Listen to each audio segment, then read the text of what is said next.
agus our Mary Mason, Fahanya and Rooney. I'd like to say first of all that I'm very pleased to be here and to thank Tony Benn here for hosting this past conference and Mary on behalf of Troop South for her encouraging remarks and for her welcome. I'm sure that like most other people you're interested to get a comment first of all on the situation in Dublin, and let me say that the crisis within the Dublin government has been a cause of concern for Sinn Fein, because we're concerned about the issues which have caused that dispute. The issue of child abuse and how it was handled and how it was dealt with has been a matter which we have raised in the past, and I think that those issues need to be tackled and dealt with in their own right, urgently and thoroughly. There's also, of course, another interest, and that is there's a widespread concern among nationalists about what effect the crisis in Dublin will have on the peace process. And let me say that Sinn Fein is committed absolutely to the peace process. We acknowledge and commend Mr Reynolds for the urgent and positive way in which he focuses government on the issues.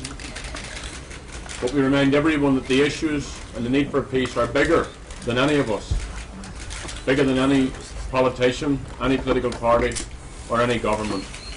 So the onus is on the Dublin parties to, as speedily as possible,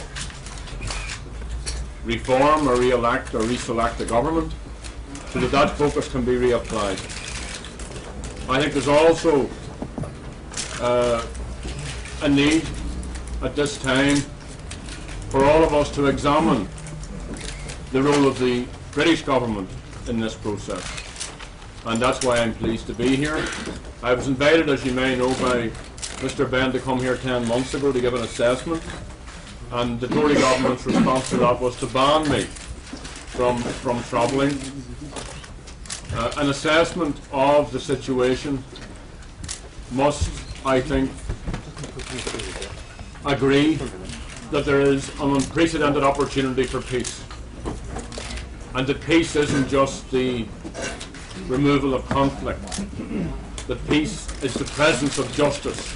And from the Sinn Féin perspective, justice and democratic structures have been absent from our country for as long as the British government has been involved there. And we think that the British government needs to urgently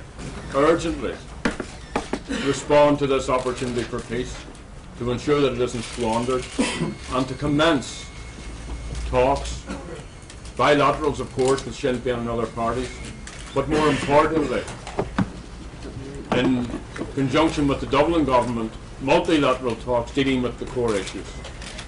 And there are three areas which need tackled. There is, of course, the need for constitutional change, the need for political and constitutional change. From our perspective, the need to end the British jurisdiction and replace it with an agreed Irish jurisdiction. There's a need for demilitarisation, that the entire peace process is consolidated. And of course there's a need for democratic rights which are denied people in Ireland to be restored. So there are the three main areas. We've seen, I think, in South Africa and elsewhere the power of dialogue, and it's a salutary lesson to us that what the government in South Africa did, talk, Mr Major is still refusing to do. So I don't want to carp on all of this. I come here with a peace message. I come here positively. I come here with the sense that the process for peace in Ireland has transformed the situation far beyond the expectations of many of the begrudgers and the naysayers.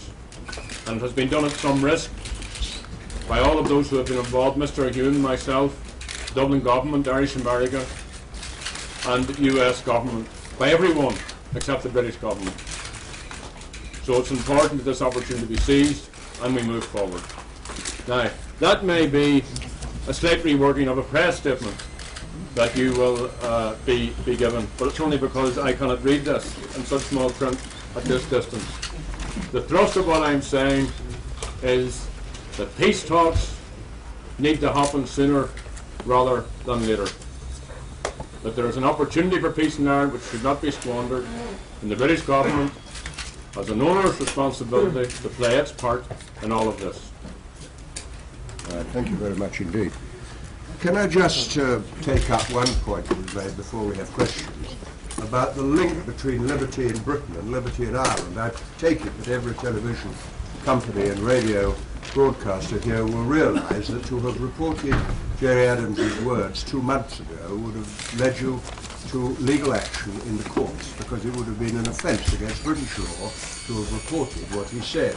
And I think that's probably the most vivid example you could imagine of the way in which our rights have been taken away. The last time I spoke with Gerry was in Sheffield, I think in 1989, and as soon as he got up onto the platform to speak, all the television lights went off, all the cameras were switched off, because it was a criminal offence, or certainly an offence, to report what he says, and that's the importance of it. Now, there's so many people here, and I don't recognise them, that I thought what I might do would be to pick different organisations and ask you if people have questions. Is there anybody, should we start with ICN, who has a question they want to ask? Well, you can't pick the question. The press conference you call. You can't decide which company's going to ask questions. No, but the point, all right, well, if you, since you put your hand up, have you got a question? Simon Walters from the Sun, Mr. Adams. Since you From which paper? From the Sun. The Sun? Yes. Since you haven't been in England since it happened, Mr. Adams, would you like to take the opportunity to apologise to the parents of Tim Parry and Jonathan Ball? And do you think the peace process has been got this far because of or despite of murders of people like that? Well, first of all, and the Sun might not have picked this up, but it doesn't often pick up real news. I did acknowledge on a number of occasions the regret that I feel and the recognition that Republicans have inflicted hurt on people in the same way as hurt has been inflicted upon us. And I extended condolences and solidarity to the parents of those 2 children who were killed. Now, I also think, if I may say so, that Tim Parry's parents have shown remarkable fortitude and forgiveness and a willingness to look forward. And I think you should do the same thing. We all need to look forward and to build a future between this island of Britain and the island I come from, and between the Irish people. But did the killings help or hinder the peace process? Well, it depends what killings you're talking about. If you're talking about the killings carried out by the British government, by British troops, by British state police, by the IRA, or by the Loyalist armed with British weapons, we would get into a long litany of whataboutery. And what I want to do is to try and ensure that no one else is killed, and we all move forward. If there wasn't a conflict, we wouldn't need a peace process. We have a peace process. It's no accident that the only army now armed on the streets of Ireland is the British Army, and all of that needs to be moved on. But did the IRA build peace? Well, wait a minute, we'll take another question. Linda Duffin, Sky News. When is the Republican movement going to demonstrate its peaceful intent by disarming? Well, I think these are questions that have to be put to all of the armed groups. I certainly, and I think that I have showed ample evidence of the willingness of myself and of Sinn Fein to take risks to move the entire situation forward. Demilitarisation is a very important strand in the peace process, not just for the Republicans, but also for the British and for the Loyalists. And the sooner we get down to talks, deal with the core issues, bring about a political settlement, get the guns totally out of Irish politics, the better. Right, I think we'll have another question now. We've had one, yes. Well, that's the question for the IRA. How serious do you think, it might take days or weeks for a new government to be formed in Dublin, how much of a setback is that for the peace process, and how much of a problem would it be for you if Fine Gael came to power? Well, we'll deal with whatever government comes to power. It isn't within our grasp, and nor do we want to dictate who should be in power. Whatever government's in power, we do business with it. I think there is an onus upon the political parties to ensure that a government is reformed or re-elected as quickly as possible, because any distraction from the peace process can help to diffuse the momentum which has been built up. And we always have to look at how we've moved to this situation, and we moved to this situation by focusing on it and by moving it forward. Right, we'll take a question from over here.